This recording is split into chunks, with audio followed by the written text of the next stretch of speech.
The air in the heart of East Prussia's Masurian woods was thick and heavy, saturated with the pungent aroma of pine resin and damp, decaying leaves.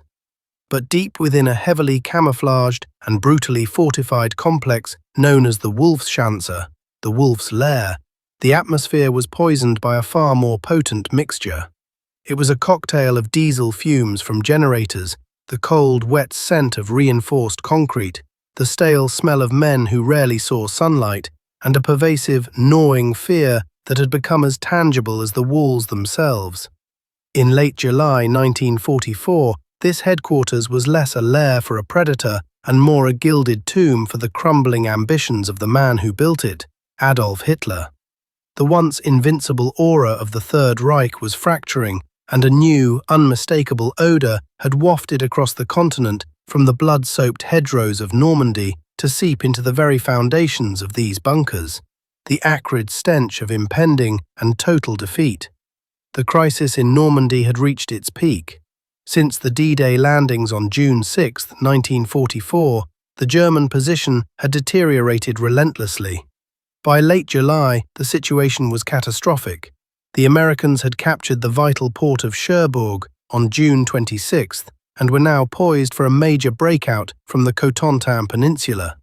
To the east, the British and Canadians had finally captured Caen on July 9 after weeks of brutal fighting and were now pressing southward. The entire German front in Normandy was collapsing, and the dispatches arriving at the Wolf's Lair were a litany of disaster. Unit decimated, fuel reserves exhausted, no air cover, each report more desperate than the last. The Allied air superiority was absolute, with fighter bombers, the dreaded Jarbos, dominating the skies and strafing anything that moved. Inside a Spartan, heavily guarded conference barrack known as the Lagerbaracke, the men tasked with managing this catastrophic convergence gathered in the final week of July 1944.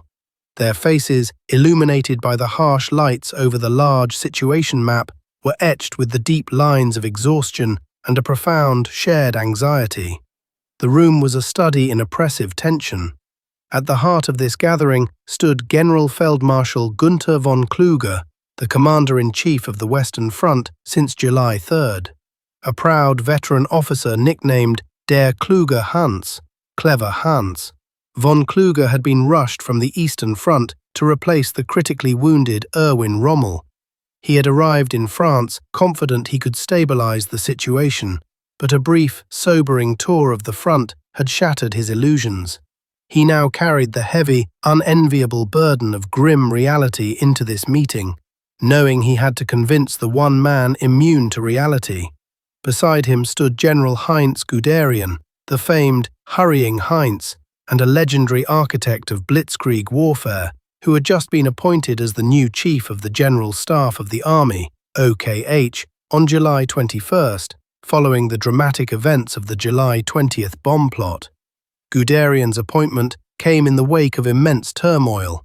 The attempted assassination had left Hitler paranoid and vengeful, purging the army of any suspected disloyalty. Guderian's concerns were agonizingly divided. While the West hemorrhaged, his attention and his intelligence reports were constantly pulled eastward, where the colossal Soviet offensive, Operation Bagration, launched on June 22nd, was systematically annihilating the entire German Army Group center. He saw the war as a single, interconnected catastrophe, and he knew with chilling certainty that a collapse in Normandy would make the Soviet deluge in the east utterly unstoppable. Completing this somber circle were the courtiers, the sycophants who formed Hitler's impenetrable inner shield. Generalfeldmarschall Wilhelm Keitel, the obsequious head of the Armed Forces High Command, OKW, known derisively as the Lackheitel, lackey, and General Alfred Jodl, his shrewd but compliant chief of operations. Their loyalty was not to strategic truth, but to the Führer's every whim. They were the amplifiers of his delusions, the men who would nod sagely while the entire strategic house burned down around them. The generals spoke in hushed, urgent tones before the main event, their words barely audible over the hum of the electric fans. Von Kluge outlined the stark, unvarnished facts for Guderian. "The supply situation is beyond catastrophic, Heinz," he murmured. "The Allied fighter-bombers own the sky. They strafe anything that moves in daylight. Fuel and ammunition are trickling to the front at 1/10 of what we need. The infantry is exhausted, and the panzer divisions, the Wolf Lair, the 2nd, the 116th, are being bled white in these piecemeal, pointless counterattacks ordered from afar."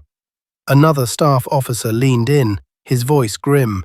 "We are clinging to a rope, and someone is cutting it, strand by strand. A major American offensive is imminent. They will break through, and when they do, we have no reserves to plug the hole." Guderian nodded, his face a mask of grim agreement. "It is the same stubborn fantasy that is destroying us in the East," he growled.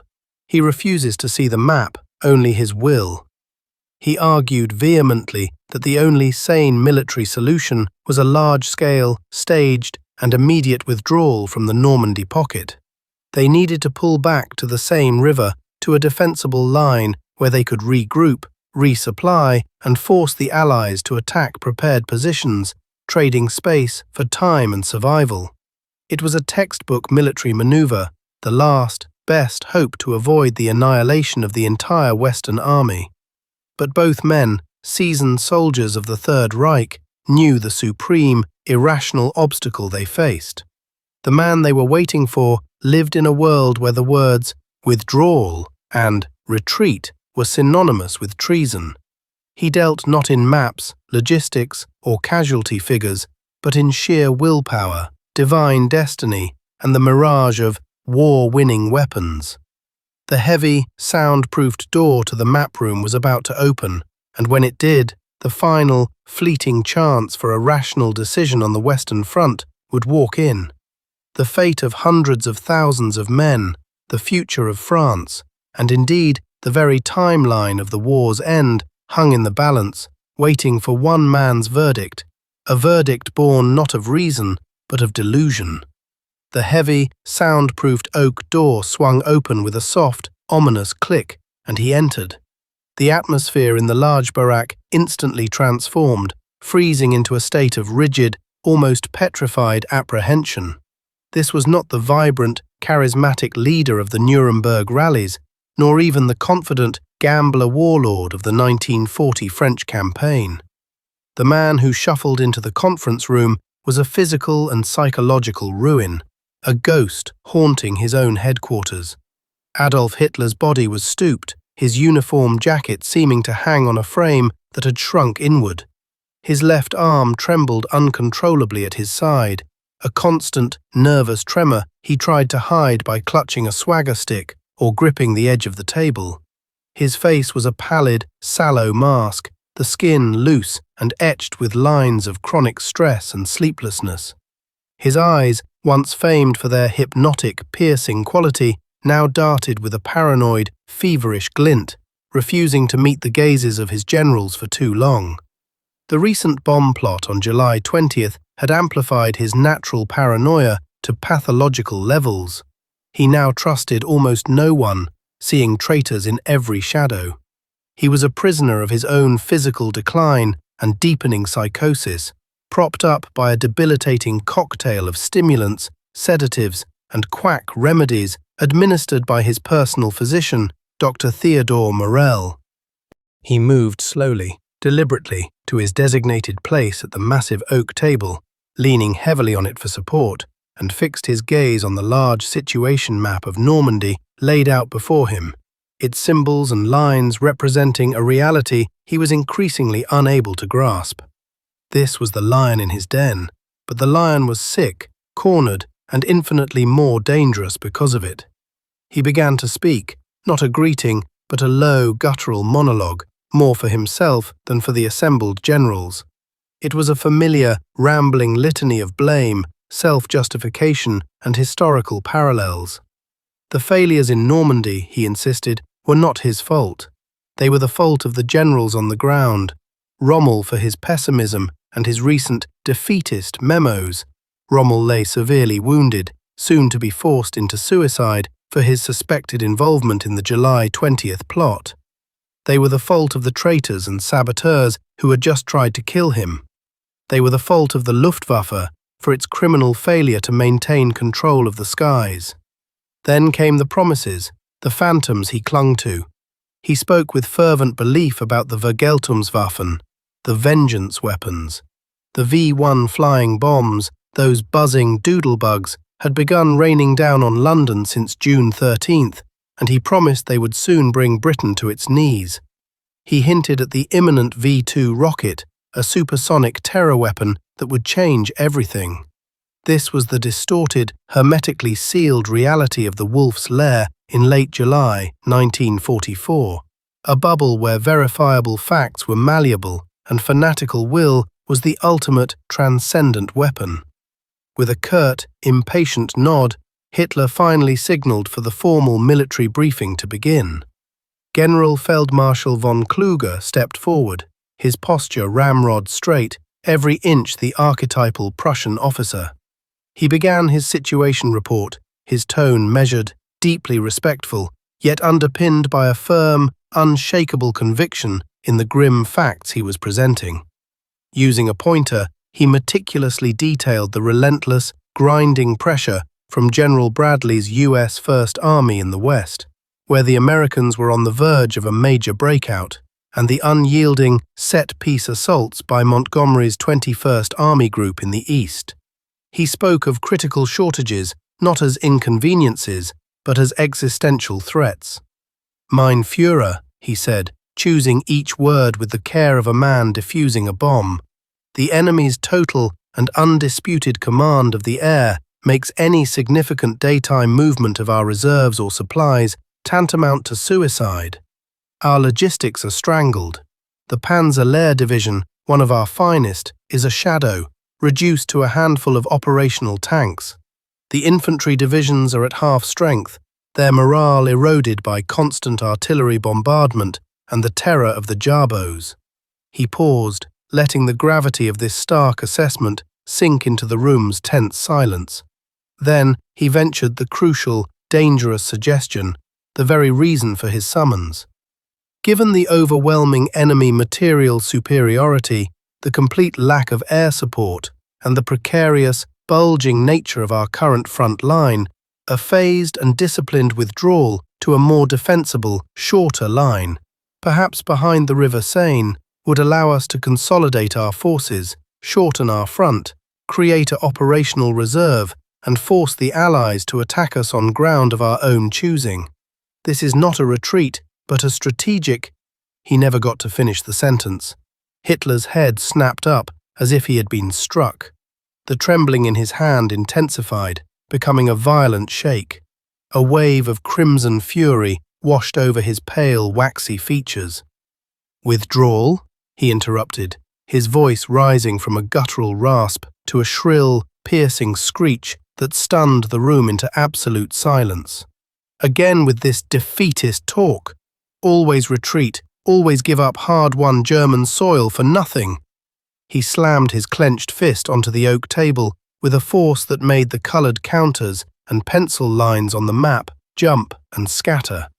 He launched into a full-throated tirade, his finger jabbing viciously at the map as if he could physically stab the Allied units.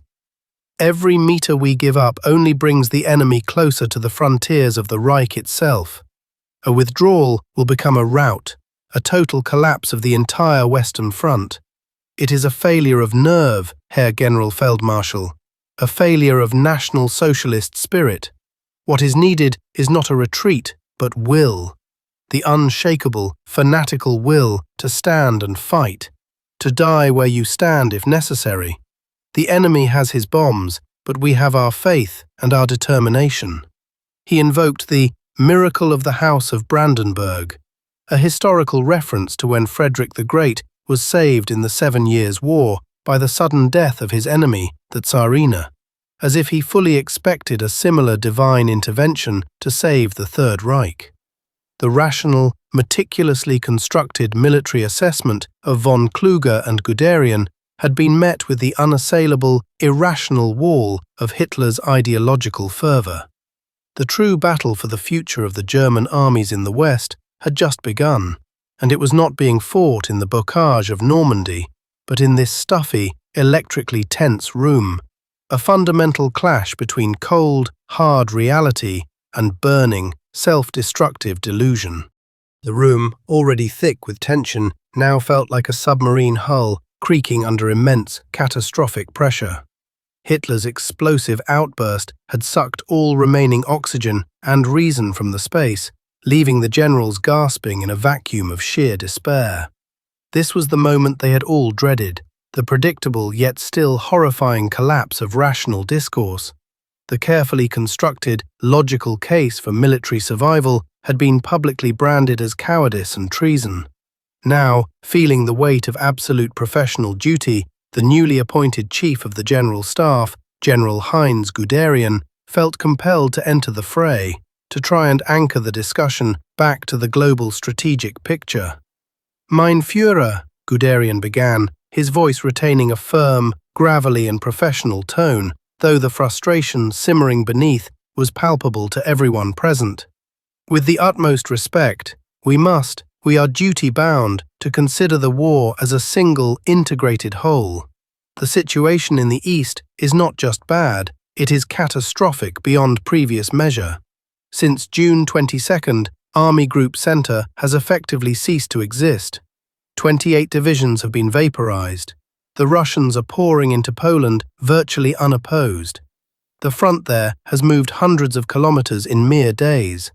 If we allow our last remaining mobile forces in the West to be destroyed in a static, hopeless defense, we will have nothing left, no strategic reserve whatsoever, to stop the Soviet advance on Berlin itself. We will be caught in an inescapable vice. A strategic withdrawal now is not defeatism, it is the only possible way to preserve a fighting army to defend the German homeland. It is the bitter, necessary medicine for survival." Hitler waved his hand in a dismissive, almost contemptuous gesture, as if swatting away an irritating, ignorant fly. "The East," he scoffed, his voice dripping with disdain for the magnitude of the disaster. "The East is a space, vast, empty space. We can trade space for time. It has always been so. The West is a coastline, an industrial heartland.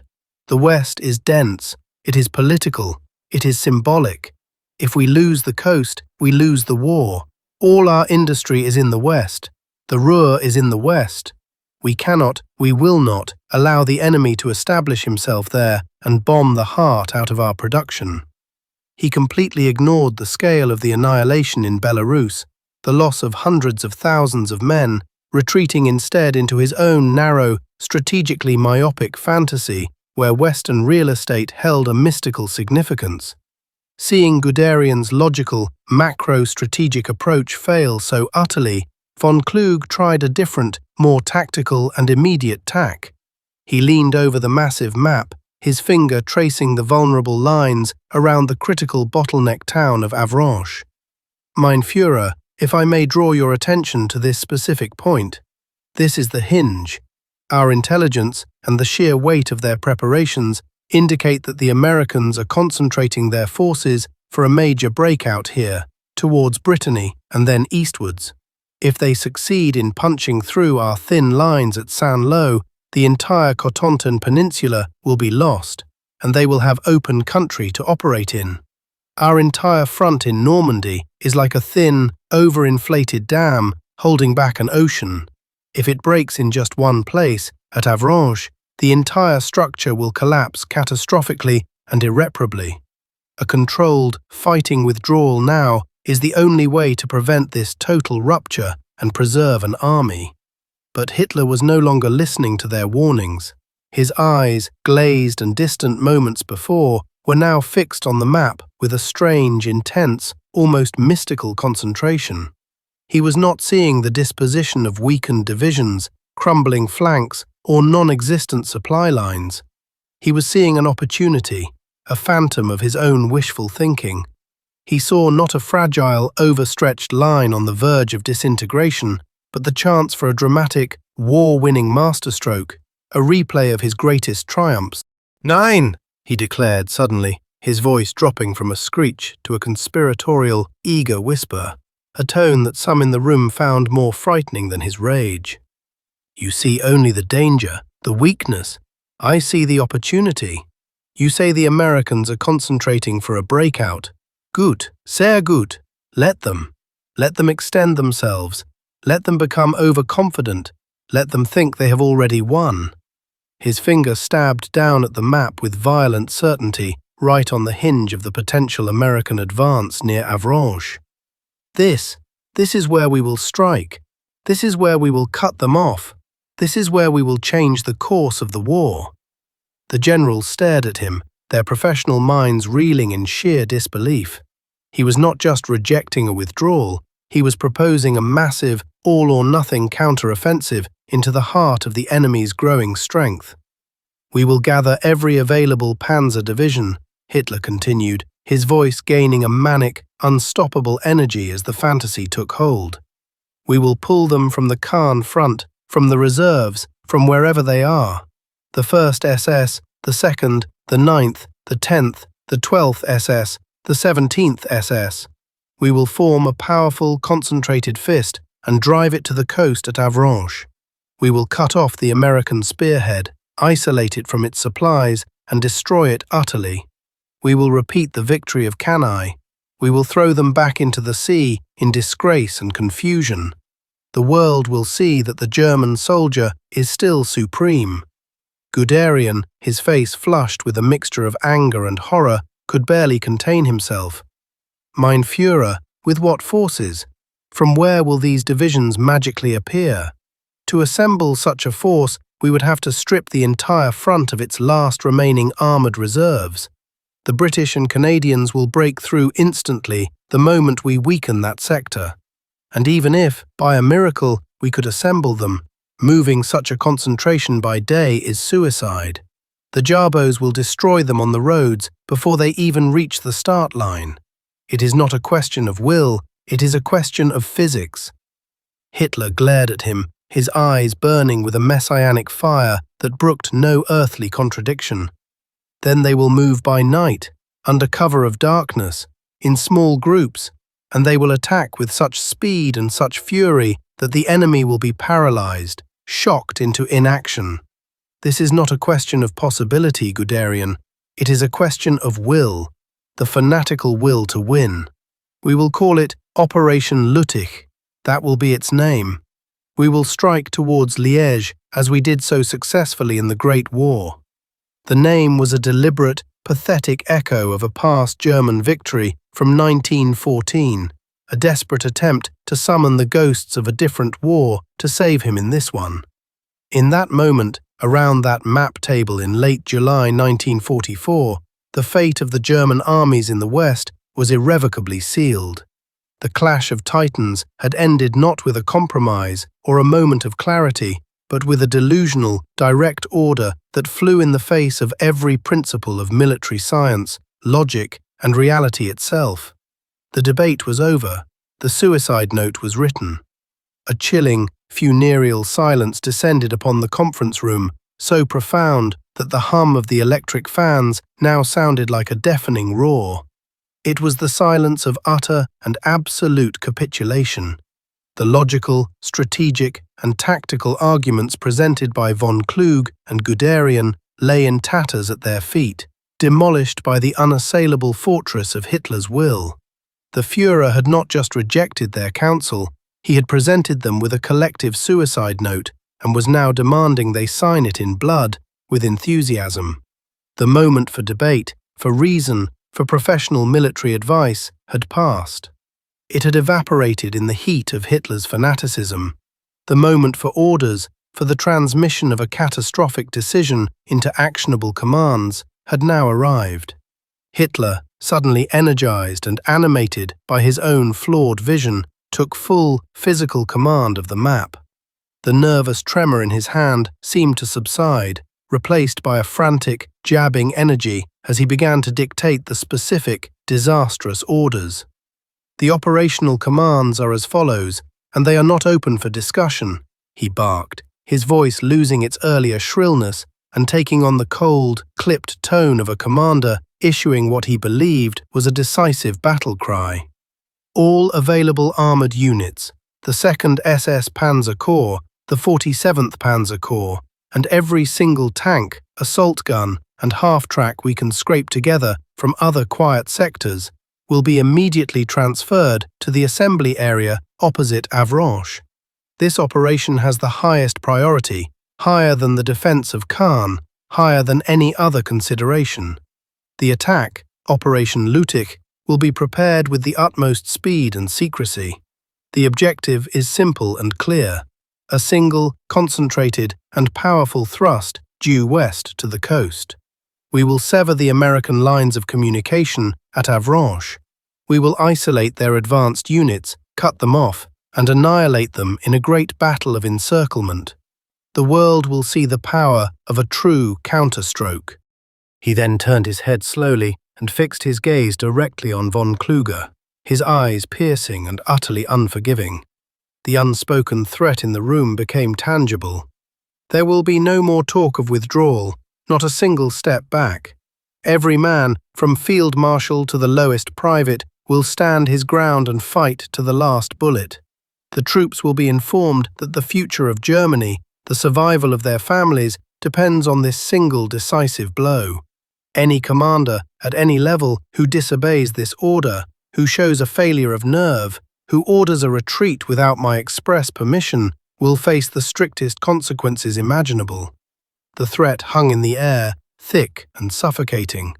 It was no longer just about dismissal or disgrace. In the paranoid climate following the July 20th assassination attempt, it meant a drumhead court-martial and execution by firing squad. The recent purge was fresh in everyone's mind. Rommel would be forced to commit suicide within weeks, and thousands of suspected conspirators were being rounded up and executed.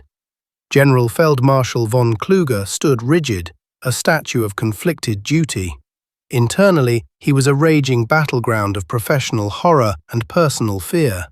The soldier in him, the man who had commanded armies in Russia, screamed that this was operational madness, a logistical and tactical impossibility that would lead directly to the utter destruction of Germany's last strategic mobile reserve in the West.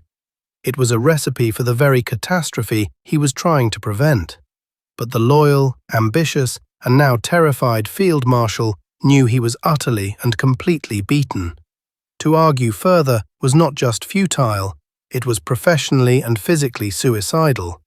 He had seen what happened to generals who persistently defied the Führer, especially now, in the vengeful aftermath of the bomb plot. With a barely perceptible, almost imperceptible sigh that seemed to deflate his very soul, the last vestiges of fight drained out of him. He clicked his heels together in a sharp, hollow sound that echoed in the silent room. "Jawohl, mein Führer," he said, his voice flat, devoid of all emotion, a dead man's acceptance. "The orders will be transmitted immediately. It will be done." Across the table, General Guderian looked on with a face of granite.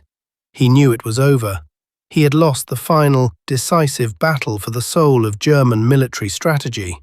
He saw Keitel and Jodl nodding in vigorous, sycophantic agreement, already murmuring praises for Hitler's boldness, his Napoleonic vision, and his unshakable will. They were living in a different universe, a universe where facts were subordinate to faith, and where the impending destruction of armies was a mere detail in the grand narrative of the Führer's genius. Guderian knew the grim, unvarnished reality.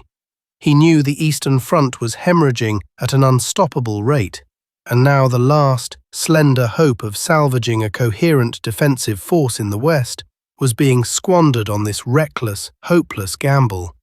He offered no further objection. It was utterly, devastatingly pointless. The machinery of doom had been set in motion. The meeting was abruptly adjourned. Hitler, seemingly satisfied and even revitalized that his will had once again prevailed over petty military logic, shuffled out of the room, followed by his entourage, leaving behind a vacuum filled only with a profound and chilling despair. The heavy, soundproofed door clicked shut behind him.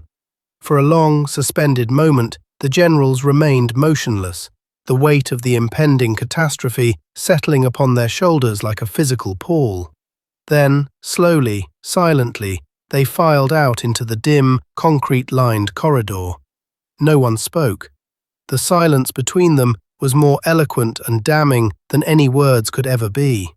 They exchanged grim, knowing glances, a fraternity of the doomed.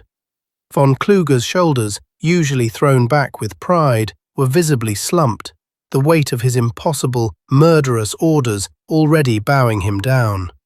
Guderian walked with a stiff, angry, mechanical stride, his mind already racing from the madness of the West towards the unfolding apocalypse in the East, an apocalypse now made inevitable by the decision just made in this room. They had not just planned a counterattack, they had signed the collective death warrant for the German 7th Army and 5th Panzer Army in France. They had passed the point of no return, and every single one of them knew it. The road ahead, paved with Hitler's delusions, led only to a place the world would soon know by a name that would become synonymous with utter defeat: the Falaise Pocket. The decisions sealed in the Wolf Lair in late July 1944 did not remain abstract strategic concepts for long. They materialized on the battlefield with a brutal and predictable finality that unfolded exactly as von Kluge and Guderian had foretold. The plan, formally designated Operation Lüttich, was launched in the early hours of August 7, 1944. It was an unmitigated disaster from its very inception, a textbook example of how not to conduct an offensive. The element of total surprise, upon which Hitler had gambled everything, was non-existent. Allied intelligence, thanks to the brilliant work of codebreakers at Bletchley Park, who had cracked the German Enigma codes, knew about the offensive in intimate, devastating detail. They knew the precise timing, the specific units involved, their routes, and their exact objectives. As the elite panzer divisions began their night marches to the assembly points, they were already advancing into a carefully laid and murderous trap.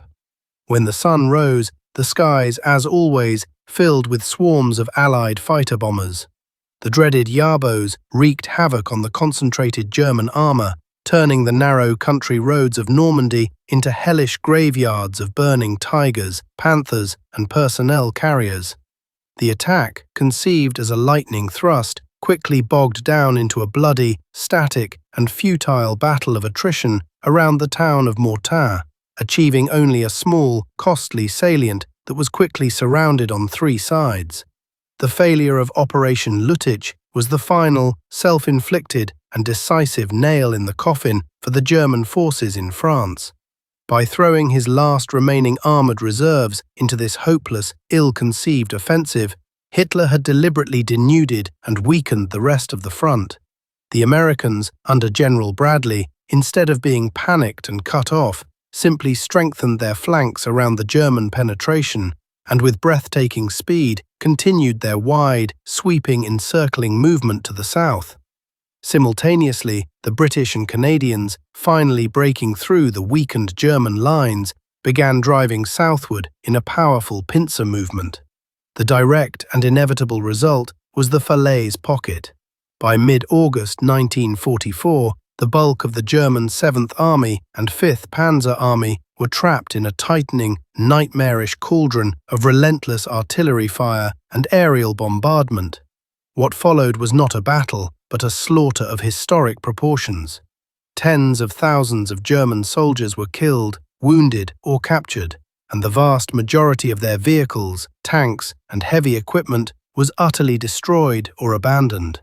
The road to Paris, to the German border, and to the eventual end of the war was flung wide open. The late July conference at the Wolf Lair was, therefore, far more than a mere strategic discussion. It was the moment Adolf Hitler, as supreme commander, finally and completely severed his command from any semblance of military reality.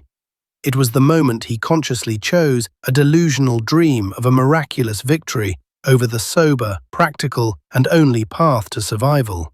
He forced his capable generals to execute a plan they knew was suicidal, proving that the command structure of the Third Reich was not just flawed, but terminally ill, poisoned by one man's ego. By ignoring the facts on the ground, by dismissing the desperate pleas of his most experienced commanders, and by believing his own will could magically overcome overwhelming Allied material and intelligence supremacy, Hitler did not just lose a battle.